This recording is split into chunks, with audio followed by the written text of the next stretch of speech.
haye magacaaga magaciidu waxa la dhahaa Cabdi Qanyare Cabdi Qanyare haye Cabdi Qanyare waa u jeedaa gaari alto ay wadastaa bal magaalada bal ka waran magaalada waa saddex sano mooyaane haye shidaalka horta hadda waa socon hadan dhahana waa qaraaban dhahana haye shidaalka ilaalada oo 180 maraya 180 shidaalka maraya ana waxaan helay bas ka badaf ad waxa iska badaf haye dadka ku dhacay lahayna haye naftood ay maarayaan oo dadka shacabka shilin ma haystaan doorasho ka damqado waa doorasho ka dambe u jeedaa gawaridina iska fadhiyaan u jeedaa wixii alta kullu fadhiyaan u jeedaa 15 altos aan joogna illa 15 altos hadal ka badnaan haye wax kala dhaqaaqay haye male biilkii wax ma ka heshaan bal nolosh biil waa maxay miyo ana horta sideedana ama iska hadlaaya أنا مسافر ديران كي ماذا؟ مسافر ديران كي ماذا؟ سنة ذي هراي وقفت شغلان مقالة. واقرت. وكعرري. أيه.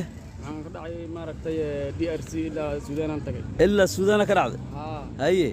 وصلنا ضد إلكشن الدولة ما يثبت.